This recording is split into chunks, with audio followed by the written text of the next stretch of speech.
تو کوئی طریقہ بتاؤ. اس نے کہا ایک طریقہ ہے. بتاؤ. اس نے کہا مجھے سجدہ کرو. شیطان کو سجدہ کر دیا. اب شیطان کی بات سنیں, کہتے ہیں کہ دنیا تو میں نے تیری پہلے برباد کر دی تھی, آخر میں نے آج تیری برباد کر دی. وہ بندے آئے, انہوں نے اس کو ختم کر دیا. یہ ہے شیطان کہ پہلے انسان کو راستے بتاتا ہے, انسان کو راستے دکھاتا ہے کہ ایسے کر لو ایسے ہو جائے گا. اور سورہ بنی اسرائیل میں اللہ نے بہت بڑا مکالمہ نقل کیا ہے اس شیطان کے ساتھ قیامت کے دن. جو لوگ شیطان کے نقش قدم پہ چلیں گے, اللہ کہتا ہے قیامت کے دن جب ان کے دوزخ کا فیصلہ ہو چکا ہوگا تو پھر شیطان ایک تقریر کرے گا اور سارے اس کے پیچھے چلنے والے اس کی باتیں اس کے سامنے بیٹھے ہوں گے پورے مجمع میں. اور شیطان کیا کہے گا؟ یہ اسی واقعے کی آیات قرآن میں سورہ بنی اسرائیل میں اللہ تعالیٰ نے بڑی تفصیل سے نقل کر دی کہ شیطان کہے گا کہ آج کے دن نہ میں تمہاری کوئی مدد کر سکتا ہوں نہ تم میری کوئی مدد کر سکتے ہو. اس لیے آج مجھے ملامت نہ کرو. فلا تلومونی تلوموا انفسکم. آج مجھے ملامت نہ کرو, اپنے آپ کو ملامت کرو. کیوں؟ وہ کہے گا میں نے کوئی زبردستی تو نہیں کی تھی, میں نے کوئی ہاتھ پکڑ کے تو گناہ نہیں کروایا تھا, میں نے تمہارے دل میں ایک وسوسہ ڈالا, تم نے میری دعوت میں لبیک کہا, تو اس میں مجھے برا بلا کیوں کہتے ہو؟ اپنے آپ کو برا بلا کہو. اور کہے گا کہ آج کے دن نہ تم میری کوئی مدد کر سکتے ہو نہ میں تمہاری کوئی مدد کر سکتا ہوں. اور اللہ کہتا ہے کہ آج کے دن جو ہے ظالموں کے لیے بہت بڑا عذاب ہے. اب یہ شیطان وہ کہ جس کے کہنے پہ انسان ساری زندگی اپنی آخرت کو خراب کرتا رہتا ہے, قیامت کے دن جب یہ بری ذمہ ہو جائے گا, کہے گا میں تمہارے کسی کام کسی کرتوت کا ذمہ دار نہیں, آج اللہ کے عذاب سے مجھے بہت ڈر لگتا ہے. یہ بتائیں کہ ان لوگوں کی اس وقت کیا حالت ہوگی.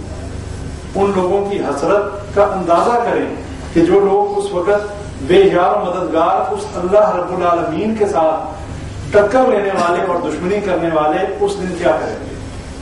اللہ نے تو آج قرآن میں 1400 سال پہلے نقل کر دیا کہ قیامت کے دن جو لوگ شیطان کے پیچھے چلیں گے, شیطان نے کہہ دینا ہے کہ اللہ کے وعدے سچے تھے, میرے وعدے جھوٹے تھے. یہ اقرار کرے گا شیطان کہ میں نے بھی تم سے وعدے کیے, اللہ نے بھی وعدے کیے, اللہ کے وعدے سچے تھے, میرے وعدے جھوٹے تھے. بڑا آسان ہے کہہ دینا.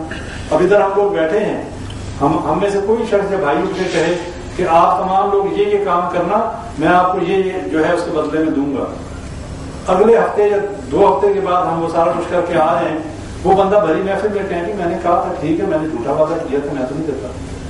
ہم لوگ کیا ادھر تو ہم شاید اس کے دستوں گریبان ہو جائیں, اس کے ساتھ ہم تلخ کلامی یا مار پیٹ تک نوبت آ جائے. لیکن قیامت کے دن کیا ہوگا جہاں ہم خود اللہ تعالیٰ معاذ اللہ ہمیں ان میں نہ کرے جہنم میں, جب جہنم میں جانے کا فیصلہ ہو چکا ہوگا اور اس وقت شیطان کا کیا بگاڑ لیں گے, وہ بھی جہنم میں جلے گا اور ایسے لوگ بھی جہنم میں جلیں گے جو اس کے پیچھے چلیں گے. لہٰذا بھائیوں اس شیطان کو اپنا دشمن مانیں. اس شیطان نے ہمارے ماں باپ کے ساتھ وفاداری نہیں کی, اس شیطان نے ہمارے آباء و اجداد کے ساتھ وفاداری نہیں کی, انہیں جنت سے نکلوا کے دم لیا اور ان کے سامنے ان کے سطر کھلوا دیے, اور اس کے بعد آج ہم اپنی اصلی گھر سے نکل کے اس دنیا میں اسی شیطان کی وجہ سے آ رہے ہیں. آج ہم جو اس دنیا میں اس معاش کے مسئلے میں اس معیشت اور اس اولاد اور اس آزمائشوں میں جو گھرے ہوئے ہیں اسی شیطان کی وجہ سے, ورنہ اگر یہ معاملہ نہ ہوتا ہم اپنے جنتوں والے گھروں میں ہوتے. اور اللہ نے جب ہمیں اس دنیا میں بھیج دیا, اب دوبارہ ہمیں اپنے اصلی گھر میں جانے کے لیے پھر محنت کی ضرورت ہے اور اس شیطان کو اپنا دشمن بنانے کی ضرورت ہے. اور اگر آج ہم نے اس شیطان سے پھر دوستی لگائی تو ہم اپنے اس گھر میں نہیں جا سکیں گے جس کا وعدہ اللہ نے متقین کے ساتھ کیا ہے. جو لوگ نیک اعمال کرنے والے ہیں ان کے لیے اللہ نے جنتوں کا وعدہ کیا ہے. اور اگر ہم نے اس شیطان کو اپنا دشمن نہ مانا, یہ ہم سے پہلے شرک کروائے گا, اگر ہم نے شرک نہ کیا تو پھر ہم سے بدعت کروائے گا, اگر ہم نے بدعت نہ کی تو یہ ہم سے ریاکاری کروائے گا, ریاکاری نہ کی تو یہ ہمارے اندر فساد اور پھوٹ ڈلوائے گا. یہ اس کے ہتھیار ہیں. یہ شیطان اپنے تخت کو پانیوں پہ لگاتا ہے اور روز اس کے جو فوج ہے اس کو رپورٹ کرتی ہے, روز اس کو آ کے بتاتے ہیں اپنی کارکردگی بتاتے ہیں، آج میں نے فلاں کام کیا، آج میں نے ایک بھائی کو دوسرے بھائی کے دستوں گریبان کروا دیا، اگر تو نے کچھ نہیں کیا. دوسرا کہتا ہے آج میں نے میاں بیوی کے اندر پھوٹ ڈلوا دی اور ان کے اندر ناراضگی کروا دی. کہتا ہے ہاں تو نے اصل کام کیا. میاں بیوی کے اندر علیحدگی کروانا، میاں بیوی کے تعلقات کو خراب کروانا، یہ شیطان کا سب سے بڑا ہتھیار ہے. اس لیے کہ جب گھر کا نظام تباہ ہوتا ہے، جب گھر کے اندر ناچاکی ہوتی ہے، جب گھر کے اندر نا اتفاقی ہوتی ہے، وہاں شیطان گھس کے بیٹھ جاتا ہے. وہاں پھر خیر برکت نہیں رہتی، وہاں پہ اولاد کے مستقبل تباہ ہو جاتے ہیں، اور وہاں پہ پھر روز جھگڑا اور فساد، اور اس گھر میں پھر اللہ کی حکمرانی، نبی صلی اللہ علیہ وسلم کے فرامین کی بالادستی نہیں ہوتی. اور جس گھر میں شیطان گھس جائے، اسی لیے احادیث میں آتا ہے کہ رات کو سورہ بقرہ کی تلاوت کیا کرو. جس گھر میں سورہ بقرہ پڑھی جائے وہاں شیطان 3 دن تک داخل نہیں ہوتا. اور گھروں میں فرض نماز کے علاوہ نماز پڑھا کرو، اپنے گھروں کو قبرستان نہ بناؤ. اس لیے کہ قبرستان میں نماز نہیں پڑھی جاتی، یہ حدیث کے الفاظ ہیں. 2 جگہ ہیں جہاں پہ نماز نہیں پڑھی جا سکتی، ایک امام باتھ روم اور دوسرا قبرستان. باقی ساری جگہ جو ہے ہمارے لیے مصلی ہے، نماز پڑھنے کی جگہ ہے، پاک ہے. اور گھروں میں فرض نماز کے علاوہ سنتیں پڑھنا، نوافل پڑھنے چاہیے، تاکہ وہاں پر شیطان جو ہے وہاں سے نکل جائے. اور سورہ بقرہ جو ہے جس گھر میں پڑھی جائے، تلاوت کی جائے، اس گھر میں شیطان داخل نہیں ہوتا 3 دن تک. اپنے گھروں سے شیطان کو نکالیے، اپنے دلوں سے شیطان کی بالادستی کو کم کیجیے. جب ایک نیک کام کریں گے اللہ انشاءاللہ دوسرے نیک کام کی توفیق دے گا، اور جب ایک برا کام کریں گے ایک دل کے اوپر سیاہ نقطہ بھی لگے گا، اور اس میں لذت جو ہے شیطان ڈلوائے گا، دل میں خیال ڈالے گا فلاں گناہ کیا، کتنا مزہ آیا تھا، اب دوسرا. اور پھر ایک نہ ختم ہونے والا سلسلہ چل نکلتا ہے. اللہ سے دعا کریں اللہ تعالیٰ ہمیں اس عقیدہ توحید کا صحیح فہم نصیب فرمائے. اللہ تعالیٰ ہمیں جو عقیدہ توحید جنت میں جانے کے لیے لازم ہے، اللہ تعالیٰ ہمیں وہ عقیدہ توحید اپنانے کا شعور اور اپنانے کی توفیق دے.